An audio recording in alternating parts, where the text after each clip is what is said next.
Welcome to Talking Heads on USA Global TV, starring the one and only wonderful Dr. Jacalyn. It's a prestigious place where world-class influencers and experts meet, and where you'll find the most trusted advisors and coaches for all things in life and business. Visit usaglobaltv.com to sign up for our newsletter, get the value you need, and be first in line to learn about events and giveaways and other valuable content. Connect with us. Email Dr. Jacalyn at usaglobaltv.com to talk about how you can become part of USA Global TV. That's USA Global TV, where the doctor is always in. Hello, everyone, and welcome to USA Global TV and Radio. I'm Dr. Jacalyn Kerbeck. I'm the president, founder, and chief listening officer here at our network. Our show today is the United Kingdom News and Culture, and joining me is our fabulous panel with experience in broadcasting worldwide. Let's welcome DIANN, FLOYD, BOEHM. Hello. Good morning, Dr. Jacalyn. Nice to see you, DIANN. And joining us, Mr. Ian Pelham Turner, a legend in the broadcasting industry. Hello. Good afternoon. Did you say legend or legend? Legend. Welcome. And also joining us, another legend, TV presenter, celebrity chef, and so much more, Simon MacDonald. Hello. Hello, legend of my own lunchtime, I suppose. It's nice to be back. I'm sorry I missed the last couple of weeks. I've like all good teachers, I've brought a note. I was wondering, where is Simon? So we're happy to have you. And Helena Chard has the day off today. So this is our panel. So who wants to start? What's going on in your world? Let's go with DIANN. You've got a ton of things going on, DIANN. Oh, I was all ready to hear about the UK. Well, let's start a little, let people get to know us a little bit. Okay, sounds great. We finally got rain after like 4 months of no rain. A major drought here we had in Texas, but rain came and I was so happy, and my plants are smiling, and so that's exciting. The cows are mooing louder now because they're so happy. I thought I saw a cow doing a rain dance. It was so happy. But in Texas, no, we're doing great. Everyone's looking for the fall, and even I'm starting to dress as if it's fall, praying that the cold weather will come. That doesn't happen in Texas, really. DIANN, what about A Time to Fly? We want to hear about that. Oh, sure. So thank you so much, Dr. Jacalyn. So my latest children's book, A Time to Fly, and I'm reaching to grab it so you can see it. I'm so proud of it. Is out, and it's doing very well. And I'm really excited about. And it's all about a book. It's really for everyone. You know, because there's moments in our life that we're afraid to do something, and then we do it, and then we're like, oh my gosh, why was I so afraid? You know, and so anyway, the little bird finally soars. And what do we want everyone to do that we love? We want them to be able to soar in their life. Thank you, Dr. Jacalyn. Thank you, DIANN. Beautiful. I appreciate you sharing that. How about you, Simon MacDonald? We haven't seen in a couple weeks. What's been going on in your world? Oh, did you really miss me? Yes. Of course. Oh, that's made me day, that has. Yeah, no, I've been busy. I got too much sun last weekend, so hence the reason the nose is peeling a bit, the head's peeling a bit. I'm just very appealing. Went down to Englandshire with Isla, our golden retriever, and entered to the big championship dog show there. It was actually supposed to run over 2 days, but we did one day. It was just so hot, about 32 degrees. It wasn't fair on the dogs, so I decided that's it. We're coming back home on the Sunday. So it was a long drive down, a long drive back, but fabulous day at the show. It was 237 golden retrievers were entered into the show. It was big. So that's it. And this weekend, off down to Birmingham, even further down the road than where it was last week, for another major championship show with Isla. So she'll be strutting her stuff, and hopefully it's not going to be too bad there. In between times, still busy with the fisheries and promoting our fishing industry on the global scale. And the weather's been actually quite good for us just now. It's been it's been pretty calm, and so the fleet's been at sea and having a great time. Tobermory lifeboat got called out the other day because one fishing trawler just got a little bitty too close to the rocks and got hung up in a falling tide. So he was sort of hanging around, shall we say, for a while. Fortunately, no damage to the boat, only to his reputation when he got back ashore that night. So busy times here. Well, congratulations to you as well. I didn't know you did dog shows. I love to go to dog shows. Yeah, I know. I mean, do you not see my ears are getting so long and flappy now? and I've got a nice wet nose and a waggy tail. I won't go into that bit. How's Isla doing with all the new success and fame that's come her way? With Isla, oh, she's just taking it in her stride. I mean, everybody says, "Oh, she's so lovely." So yeah, and then she knows it too. She just laps it up, shall we say? So yeah, she's really got quite adept at strutting her stuff, and practice her every day as well, just to keep her in frame of mind for it. But in dog shows now, it was a few years since I've last been involved doing dog shows, and they're now far bigger and far more sophisticated.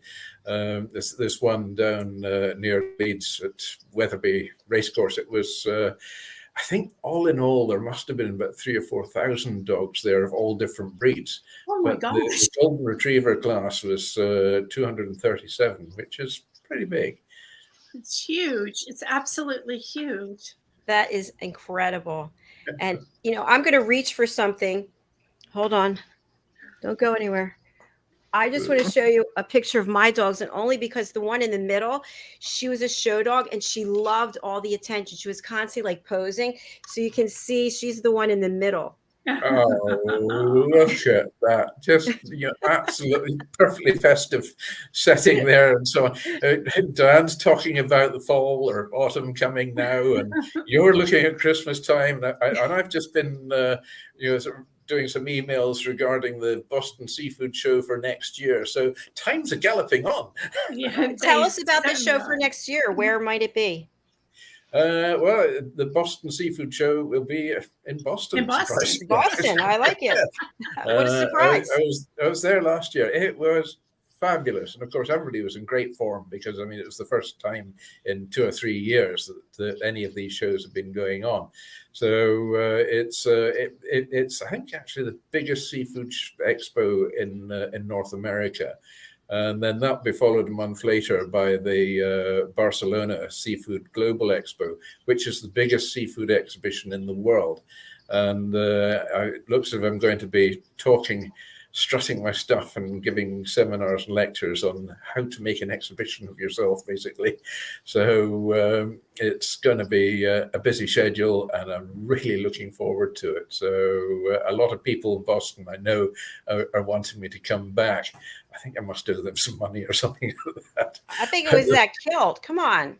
Yeah, well, that kilt as well. I mean, now, goodness, that kilt, I mean, walking more than sort of 2 or 3 yards, and people would stop and say, "Oh, I love the kilt. Can we have a photograph with you?" So that kilt is probably the most photographed piece of clothing in all of America. And you wear it well. Yes, he does. Didn't you get a picture of him going up the escalator in that kilt? No, I edited that one. I had to edit that one out because, being a true Scotsman and all that, it could. And this is a family show. I don't like to brag. Thank you for sharing that. We're going to go over to Ian, but we do have a couple of comments from a Facebook user. The current PC isn't allowing for sound again. However, congratulations, DIANN, FLOYD, BOEHM, and hello to Ian, Simon, and Dr. Jacalyn. I hope to catch up on this today when I'm seeking another PC to catch it. And also, I'm enjoying the energy, though, even without sound. Well, thank you. We're sending positive vibrations out there. And speaking of Mr. Positivity, sign language. Let's go over to Ian Pelham Turner. What's going on with you? It is so busy, as you can imagine, at the moment. It's really coming into convention season right now for people like myself. So I was at a convention over the weekend for 100 successful. Hello. There's something tinkling. The 100 successful women, and that was very, very interesting. A lot of women from across the world had come to London to talk about their ventures, really offer ideas to other women, offer confidence and values, and promoting their businesses at the same time. And I hope that's going to be of interest. And my next one is in about 10-12 days time, where apparently Americans especially are coming across to London, quite high financiers and the like, but they're coming from around the world, and they're having a 2-day event that I've been invited to as well. And I'm supposed to be asking questions apparently to some of the Middle Eastern royal family. So it's busy from that end.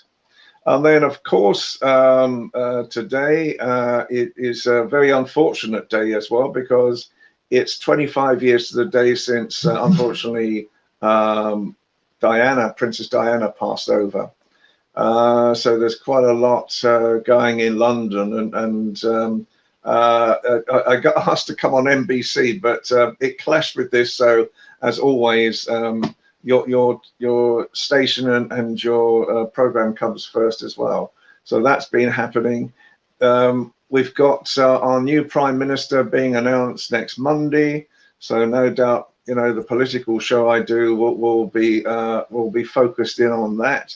It's that the Queen has decided. It made me smile this morning because the Queen has decided not to break into a holiday in Balmoral, and so the Prime Minister, to become the Prime Minister, has to be received by the Queen. So he or she, and I think she is Liz Truss, is going to have to go to Balmoral on Tuesday to actually ensure that she is now accepted as the Prime Minister. So all this kerfuffle is going on. The price of everything. I have to say, smoked salmon that is costing a few more bawbees, I've noticed today. You know, there's my goodness me, the cost of it at the moment, it seems to be rising by the hour. And everybody is looking at the cost of living right now in Britain. I don't know about America, but it seems to be rising by the moment. And by the sounds of it, according to all the forecasters, people who are low paid could be paying half their income just to have energy into their homes next year. So, you know, how are people supposed to live? So the Chancellor of the Exchequer, the current one, has gone off to America. So he's with you at the moment, trying to get ideas from Americans on how to reduce the cost of living. So we'll see what happens there. But he may not be the Chancellor after Tuesday again, because the Prime Minister has to choose her own cabinet as well, if it is Liz Truss. I feel exhausted, you know. It's like, oh my gosh, there's so much to talk about. I feel exhausted just telling you this. Yeah. Can I just say NBC or USA Global TV and Radio? Wow. Thank you. Thank you. Thank you. Oh, bless your heart, you know. And I want to say that it made the news about your energy. I was listening to the BBC here in America, and it said it was going to be 80% higher for just your heating. Yeah. Yeah, heating and lighting and all the rest of it. In fact, it was mentioned yesterday on the radio that if you live in the Shetland Islands, if you are on a salary or income of less than £104,000 a year, you will actually be in fuel poverty. The price increase is going so much. Because things on the Shetland Islands do tend to be that little bit more expensive. But, you know, sort of working that and equating it against, say, an old age pensioner who's just living and relying on their pension, and their electricity bills is going to work out about 10% more than they actually receive in their pension. So I don't know what's going to happen there. It's this is something where the government really does have to intervene big time, in particular for the Shetland Isles. I feel really sorry for them. I haven't had the figures yet for the Outer Hebrides, but I should imagine it's going to be much the same. So it certainly gets you thinking. It's going to be a very, very tough winter. And again, Shetland Islands, they get pretty extreme winters as well. So it's a case of heating or eating. That's what it boils down to. Well, if you're not warm and you're frozen to death, you won't be able to eat. So, well, that cuts it all out then, doesn't it? You won't need to switch a light on. And you know, here in America with that TV show on the Shetland Islands, I mean, we already love everybody on the Shetland Islands. So please keep people warm. Yes, it's Shetland's quite an interesting part of the world as well. Some people sort of liken it a bit to a dark peat bog in the middle of a dark ocean, but they do have an incredible way of being able to party to extreme there as well. It's quite a party island, and it's our group of islands, should I say, and huge fishing industry as well. Of course, naturally, that's my league, but no, cost of living there is pretty hefty, and to have your electricity bill to be 10% more than your pension, these figures just don't stack up at all. I think we're all speechless. I know, I'm in shock, but I thought Ian was about to say something. So. Yeah, it's just I think I was going to be flippant, and I was going to say I think Britain or the British people are all heading towards Texas. You know. Well, you don't understand. We use Fahrenheit here, right? So we freeze at 60 degrees, which I think is well, send your frozen temperatures over here, because I don't know what sometimes we can be degrees under. Scotland at times, what Simon would know, can be 5-10 degrees under at times. 10 degrees. Well, that's reasonably tepid. So just to give you an once it gets below 10, once it gets below the -10 mark, then you go and put a jersey on, and so you might even put a glove on or something like that. Oh my goodness. It was -15, -16 here in the winters before, and it does start to get a bit nippy then. Previous days when I was in the rescue business up in the Arctic, I think -63 was the coldest day I remember. That was a bit chilly. Yeah, I even put a hat on that day. In Florida, which I'm in New Jersey right now, but in Florida, people are wearing sweaters. They got dogs with sweaters on when it's 60 degrees Fahrenheit. It's unbelievable. Because it's kind of chilly. Well, I guess it's your blood thins.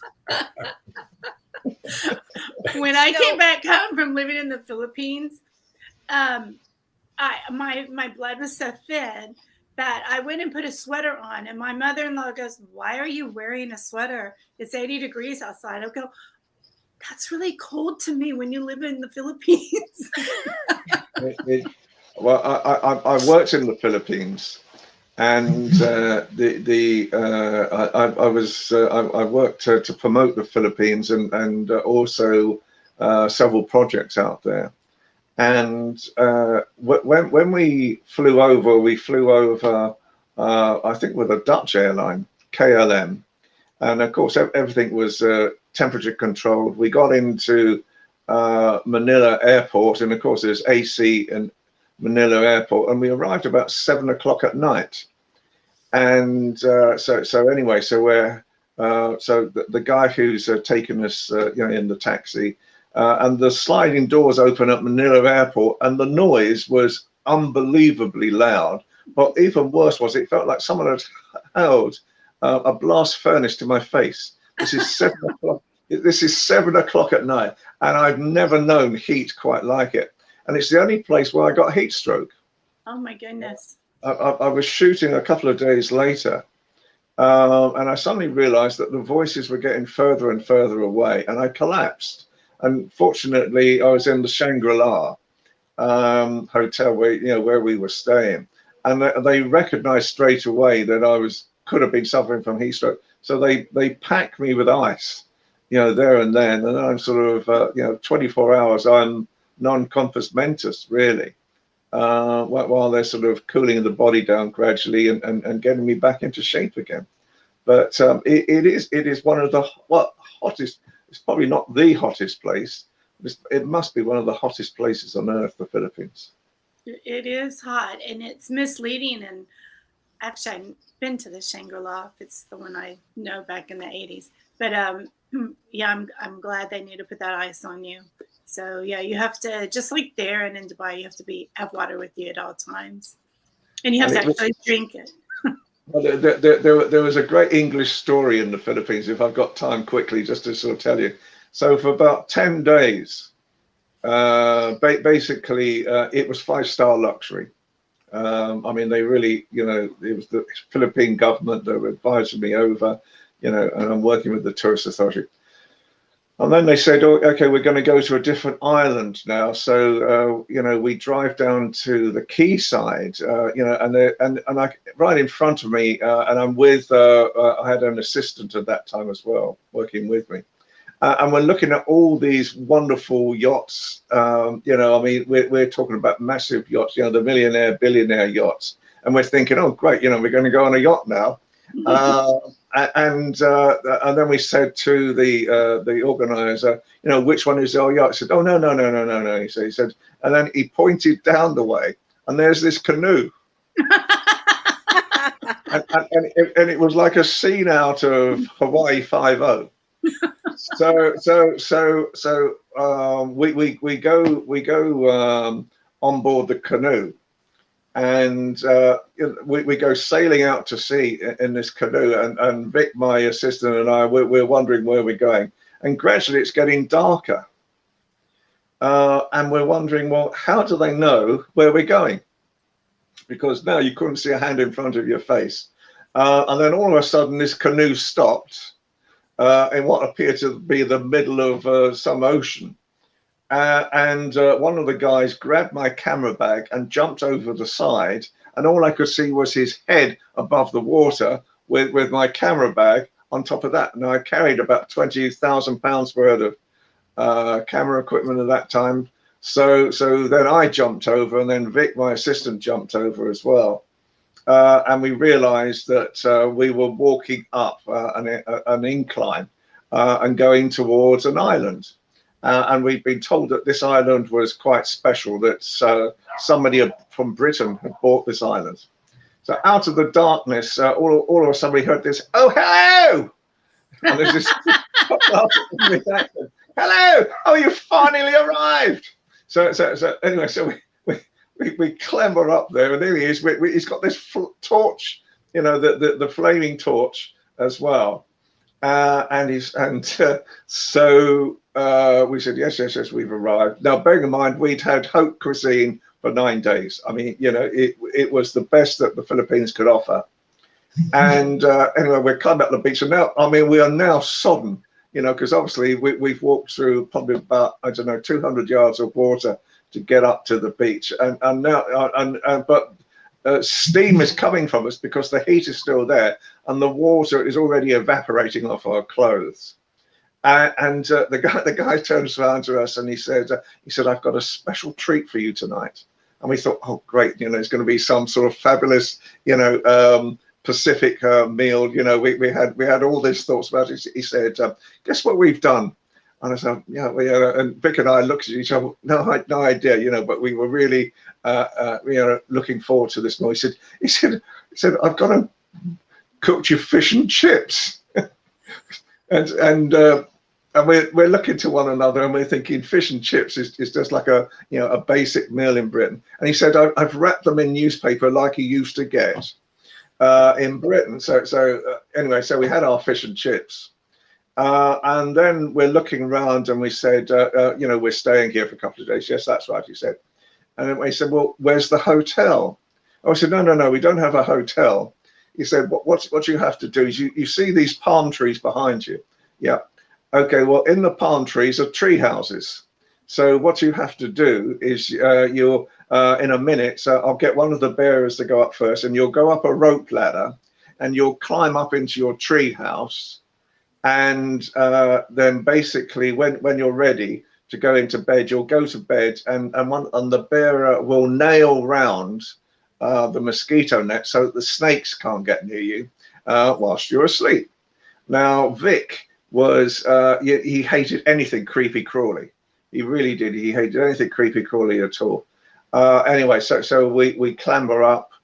Julie, get undressed, and I get into bed. The mosquito net is nailed around me. Fine. And the guy said, we said, don't worry. He said, in every room is a mongoose. And he said, don't worry about the mongoose. The mongoose won't attack you. He said, but if any snake comes in during the night, it'll kill the snake. So, but Vic is listening to all this now. And he hates anything, as I said, creepy crawly. So anyway, I fall asleep. You go to sleep when the sun sets, and you wake up when the sun rises. The next morning, the sun had risen. The bearer came up the ladder. He took the nails out of the netting, and I'd got dressed, and I was coming down the rope ladder, and I see Vic, and we're in the middle of a jungle, really, a jungle area, and I see Vic, and he looks like Count Dracula. He's as white as a sheet. He's got the bloodshot eyes, and he hadn't slept all night. And he said, he said, I can't believe it. He said, that in reality, when I saw him, I thought he's not going to sleep for the next couple of days. And in the end, he actually slept in the boat for the next couple of days. So we're coming back, and we get picked up by flying boat to take us back to Manila. And there's a newspaper actually in the flying boat as we're flying off, and the front page of the newspaper is British painter forger has now been found on that island. And I'm thinking, I don't believe it, because apparently there was a guy who used to forge paintings, and he escaped Britain because he was making a lot of money out of producing Gauguin and so forth. And he was now on this island, and I was flying off without even knowing he was there. So sometimes it's probably good if you miss a story, but that's my Philippine experience. Oh my goodness! Can I just say, wait, from the very beginning of the story, I'm picturing you in a suit or in your vest. You're about to get on a yacht. Instead, you walk down and get in a canoe with your shoes and your whole outfit and everything else. Then I'm imagining you're out in the ocean. This guy takes your bag and he's stealing from you. And then you decide to go after him. I'm thinking, this is an amazing full-length feature film that could be happening. I didn't imagine it could possibly get any better as you continue on. It was a story and a half, because I think it's something like about 700 islands, isn't there, in the Philippines? It is full of these islands, and you can actually buy an island. It's quite easy to buy a Filipino island in the first place, and there's some man-made islands. And one of the places, and I think it was Boracay, which is quite a famous island in the Philippines as well. We went to Boracay, and I think that was the man-made island, if I remember rightly. And we went there, and this was a time when I was slightly less rotund than I am now, and I was on a health regime as well. We got to the island, and we stayed in this really nice hotel, and the chef in the morning came across himself personally to find out, what did we want for breakfast, and I said, you wouldn't happen to have any porridge oats by any chance, would you? And he stopped for a second, and his face lit up. His face literally lit up, and he ran into the kitchen, and he says, I do have porridge oats, and I bought them 2 years ago for a guest who never used them, and he made the best porridge. Well, Simon would probably say that the Scottish porridge oats are the best, but he made the best porridge I've had in a long time, and this was in the heat of the Philippines. Wow. Oh, excellent. I was just sort of thinking there as well, it's just as well he went in the canoe and not one of the super yachts, because, the guy can jump over the side from a canoe and still have his head above the water. On a super yacht, there's no chance. Those things draw about 10 feet. It was like basically we were living in six. I mean, we used to work a lot with Shangri-Las, and if you know Shangri-Las, I mean they are 6-star opulence. You know, they really are. And we went to the opening of a new Shangri-La in the Philippines whilst we were over, and I've never seen a foyer quite like it. I mean, the opulence was incredible. And it was the size, you know, the average American football pitch. Yeah. It was 3 times that size. That was the foyer. Wow. And it was all white marble. It was huge.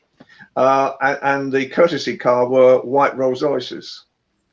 And so as I was joking in actual fact, because I said to the manager, I said, look, it'd be a great picture. You know, can you bring the Rolls Royces inside? This is white marble. Could you bring the white Rollses inside and we can get this picture, you know, wide angle shot, you know, of the whole thing. And he shook his head and he said, oh, we can't do that. We can't do that today. We can do it tomorrow. So what happened? Well, the opulence was unbelievable because they had basically the swimming pool was tiered. There were 3 tiers of swimming pools, and each side of the swimming pool was an Olympic-sized swimming pool. My goodness. I mean, it was absolutely unbelievable, the opulence, you know, of these places. But then DIANN would know that if you went into the shanty towns areas as well, you know, and the only thing that always amused me about the shanty towns in the Philippines was there'd be all these cardboard boxes where people lived, but each one of them had a TV aerial. That's It right. was, you know, they were there. Yeah, that's like in South Africa as well. You know, you've got they call them locations there as well, and they're made out of corrugated iron or cardboard boxes or any old discarded timber and so on. I mean, it's quite a culture shock when you first see these places, but there is a satellite dish at each one. They might be sitting just now in Nice now watching USA Global TV. Who knows? Yeah, they could be. I'll tell you what, I met with our broadcast engineer, Chris, and the amount of people listening on the radio from all over the world to this program was shocking to me. I had no idea. So hello to everyone in Radio Land. We're happy to have you. Yes, you can't see us, but yes, thank you for listening. Yeah, I have a question of the chef. For our viewer who's watching on television but has no sound, thank goodness he's not watching a radio. I didn't realize we had a comedian here on this show. I love it. Well, neither did I. But we were talking about food just a minute ago, and I have a question that I want to ask because this just happened a few days ago. We had a family here, and they were talking about plant-based food, and we had a plant-based burger, and I looked at the ingredients, and there were no plants in there, none listed. Plant-free. I don't get it. But anyway, what are your thoughts as a chef working with plant-based foods? Yeah, okay. You know, meat and 2 veg. Okay, the veggies count as plants, and that's it. As long as you've got a bit of fish or a bit of meat with it, just set it off and enhance the flavors. Perfect. Yeah, I mean, vegetarianism and veganism in particular seems to be very much the trendy thing just now. I do worry about, you know, people who say, you know, chicken-free chicken or, you know, fish-free fish. It's a bit of contradiction of terms. And if you're a vegan and have been a vegan all your life, would you actually want a chicken made out of a vegetable? Because how the heck do you know what a chicken tastes like beforehand if you've never eaten one? So, you know, I think it's rather gimmicky what they're doing there. I mean, with vegetarian dishes, there are some fabulous dishes coming to the fore now. And you know, and more, you know, adventurism going into creating of vegetarian dishes. Before it used to be, oh, you know, vegetarian menu, you know, it's quiche with broccoli in it, it's quiche with cheese in it, or well, you can't put cheese until it comes out of an animal, but you know, quiche with something else in it, and yeah, there was no imagination, no creativity about it at all. But that's gone now, and the vegetarian recipes now are absolutely stunning. A lot of them. I must admit. I mean, I have to have my fish fix every day. Does that make me a pescatarian or something like that? I don't know. But I love fish, and we've got fish on the go tonight as well. So very looking forward to that. But and including Isla. I mean, she gets her fresh salmon every day as well, and she gets a bit of whiting now and again as well, just as a variation of the diet. Now I know Ian's going to be sitting there and thinking, God, he even gives the dog salmon. Why don't I get any of it now with her? Sorry, Ian, the postal workers are on strike just now, and it's too damn expensive to send them down. I mean, it just goes to show that, I mean, it is a worrying problem as well, and with the price of food, and it's shooting up at the moment, and we're seeing 10% price increases literally overnight right now in Britain. With things as well, and other things is because of the spring and summer that we've had. Some things like fruits like strawberries are very good, but a lot of other plants like potatoes as well. That we're growing because of the weather conditions. We're growing smaller potatoes now, things like corn on the cob and all this type of thing, sweet corn. We're not getting that as well, and so the thing. I was at the supermarket today on the way back from seeing Helena actually today, and there were empty shelves or empty parts of shelves now as well, and so we're starting to see what is going to be happening next here, they are saying that by next spring we may not be getting the varieties of food that we normally get at the same time. Partly, for example, things that may be grown, under glass houses, during the winter, it's going to be too expensive to power them up. And so we won't be getting some of those things that we normally expect in Britain next year. Now they're just not going to operate the glass houses themselves either. Yeah, it's actually, I think it's going to shape up to being a really cold winter, this one. So frozen food will be on the menu on a daily basis. You've just got to blast it out the ground. It's the only way you'll be able to do it. You won't be able to dig it out, that's for sure. But no, I mean, I'm in a very fortunate area here, living in the West Highlands, and on a coastal area. So we've got plenty of fish in the sea, and there's lobster and langoustine and all these sort of things there, which you can eat on a daily basis, and they have been relatively inflation proof if you know the right skipper at the time, and the barter system always works well here as well. So actually sort of got a fabulous natural larder all around us here, and if all else fails, there's plenty of deer on the hill as well. Plus sheep and cattle and so on like that. So food's not that bad here. And surprisingly, in the nearest town to me, which is a population of about 1,000 people, we call that a town, folks. Other places might call it a hamlet, but we call it a town because it's got more than one family living there, or there more than one related lot. So in the local town, there are petrol and diesel, or gas as it is in America, is cheaper than it is in Glasgow or Edinburgh in the cities. So that's quite a sort of pleasant surprise that it's not all drastically expensive here. It is expensive, but it's not going up at the same rate as other areas. There's an advert for people. Now we're going to look at the property market here. It's going to be plenty of people wanting to move up to the West Coast. That's just what I was going to ask. What's going on with people in terms of leaving London, moving out of London? Is there a lot of that going on? There is. This is applying to a lot of the cities as well. I mean, this is a spin-off from COVID, I suppose, in the pandemic, because people have suddenly realized they can work from home. And to work from home, you may as well have the lifestyle, and you can get out and about in the country here. I work away all day from home here, and I can go out, take the dog out for a walk, or go and chat to folk, come back and do a bit more work.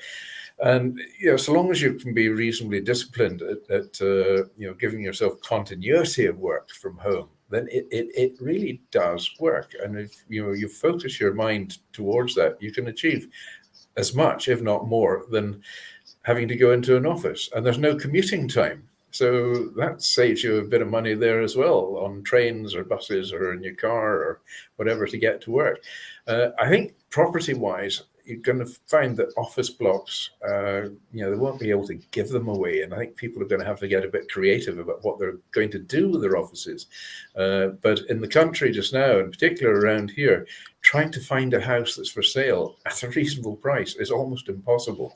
As soon as they come on the market, and very often before they actually reach the market, they've been sold. And they're getting top dollar for it now as well. So property prices here have really gone up in quite a big way. So there we are. Thank you. What about you? What are you seeing going on in London? He's calling the removal people now. He's going back home to Scotland. I am moving in a couple of weeks, but that's besides the point. But I think what Simon says is very, very true, quite honestly. In the City of London now, even the small businesses that are the sandwich bars and the different facilities, they're suffering a lot because people aren't coming back to work so much. And a lot of the employment agencies now are getting calls from people to say, we're going to leave our present job, but we want to work from home. We don't want to be working in an office environment anymore. And so, compared to pre-pandemic, the transport system in London is only at 70% capacity compared to 2019. And so people just aren't coming back. They aren't traveling so much now as well. And I think, it's part of a situation that, unfortunately, I've been warning for a long time now, what is going to be the situation for Britain? And what's the consequences of the actions that we've taken in a variety of things? And, we're going to be in a time where this type of show is going to be needed even more just to cheer people up. Because, the way I see things at the moment, I mean, we're going into panic mode right now over the cost of living. And unfortunately, I've been predicting for over a year that we were heading towards a time of severe consequence, and what's going to happen as well. And I think this government, unfortunately, I don't want to be too political, but this government's been sleepwalking into disaster, quite honestly. So we will see what happens with that. And obviously, the other thing which will be of interest to the American audience as well at the same time is how is Meghan going to be received? Next week, on the day that the new Prime Minister is announced, next Monday, is the same day that Harry and Meghan return to Britain. So we're going to sort of see how she is received again. She's been getting a lot of quite high negative press from some of our newspapers, which is a terrible shame, I think, as well. And on another TV channel, I said recently, the Queen needs to sort of gather this whole family together and sort them out, because the reality, for me, I have a different view, and I had not a heated discussion with Helena last night about the royal family, but it got to a point we were both making our point quite plainly. And for me at the moment, as much as I used to value a royal family, now they have to get their act together as well. because we really need, I think, a united royal family, and that means Harry and Meghan as well. You know, if they don't want to be in Britain all the time, that's fine, but they could be promoting Britain as royal members in America, and that could create a lot of potential interest again for Americans coming back to Britain. But I don't know what the two of you think on that. I have some thoughts. Dr. Jacalyn, go ahead. No, you're the guest, please. Okay. Well, when they were getting married, there was teas all over Dubai, and we all watched. It was, you know, luncheons, teas. It was incredible, and I was part of all of that, and so proud to see this wedding take place. I could have never dreamed that they would have left and came to America, because, you know, Harry, I mean, yes, he's royal, but he's also he has a family. And so the press over here in America has been horrible. And then when Harry made his UN speech and kind of put down part of Americans, that didn't go over very well in the newspapers. And so, I don't know, he always seems so sad. So I don't understand, and this is a question that comes up a lot, is when they left, isn't Meghan no longer royal because she's not of royal blood? I mean, she left all that behind, right? So how can you go in and out? That's what us in America don't understand, at least some of us anyway.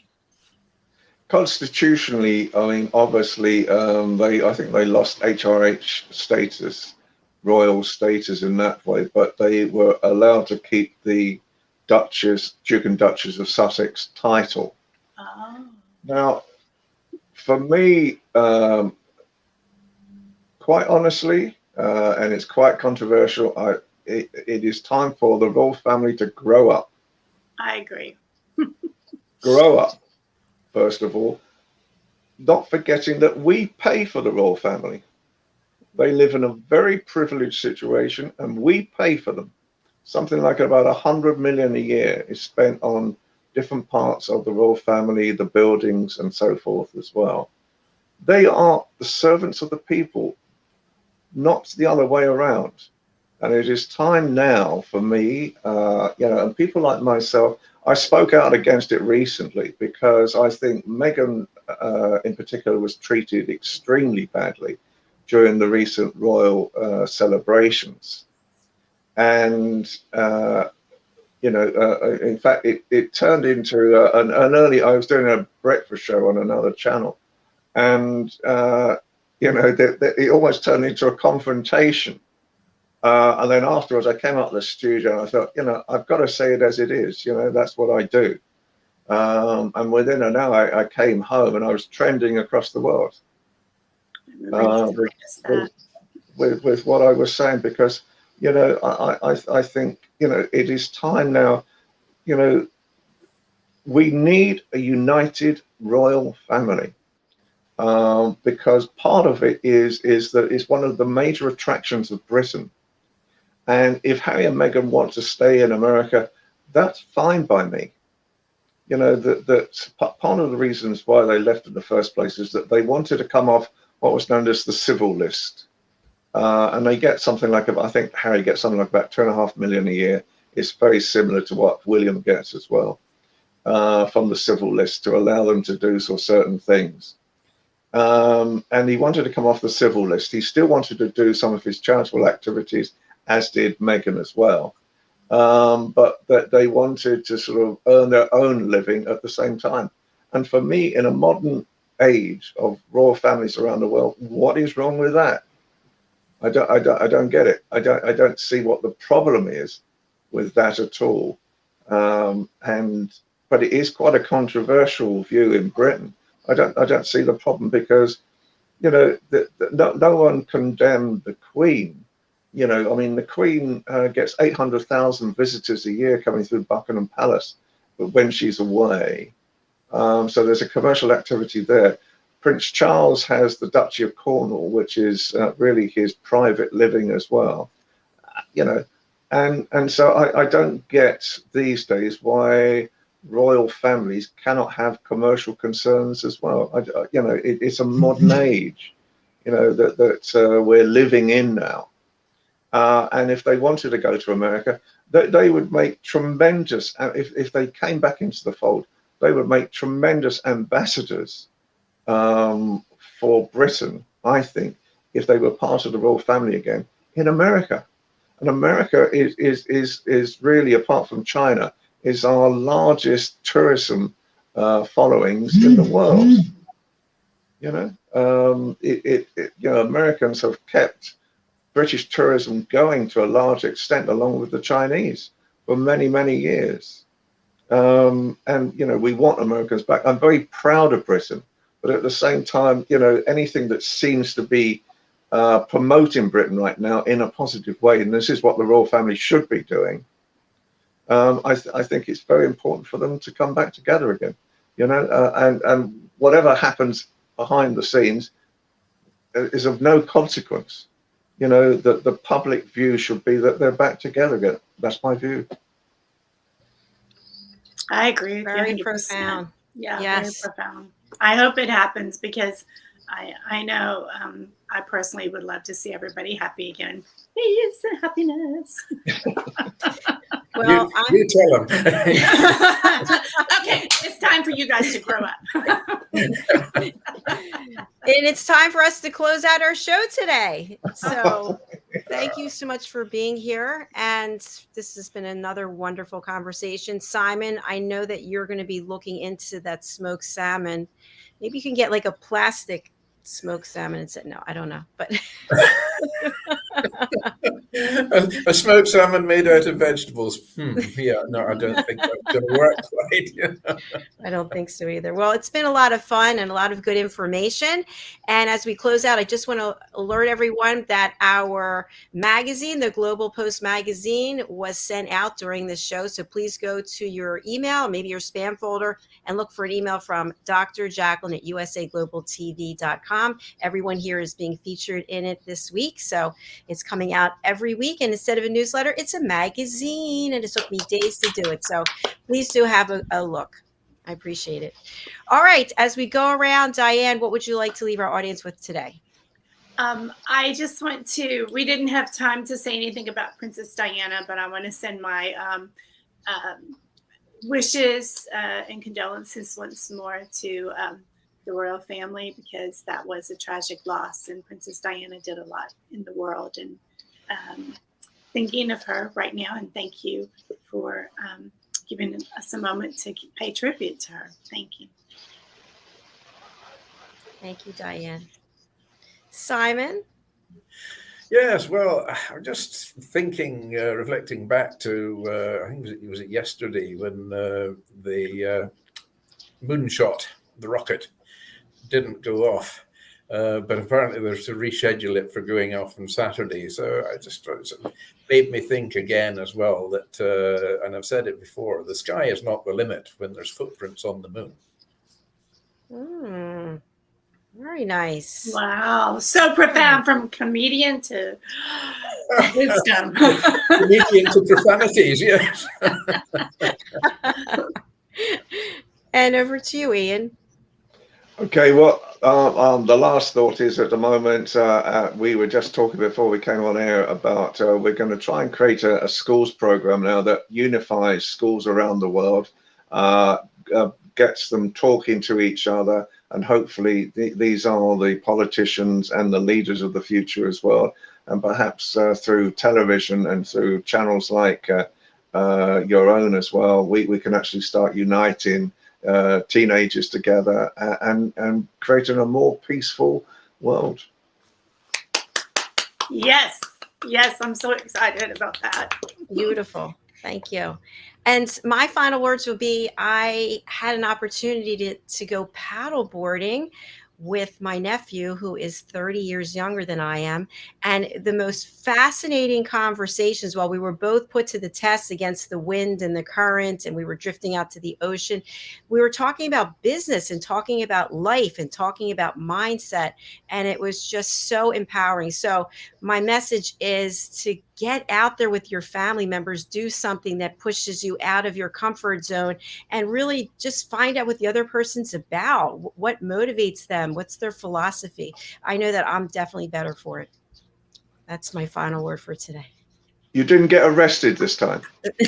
No, you want to hear? It's so funny you mentioned that, Ian, because I said to my nephew, we really should take our life jackets. And he said, I don't think we need them. So we're out there, and it's right where the bay is going into the ocean, and you're being pulled by the current. And all of a sudden, this wave runner comes flying around and almost knocks us both off. I had to go down to my knees, and here comes the policeman in his boat.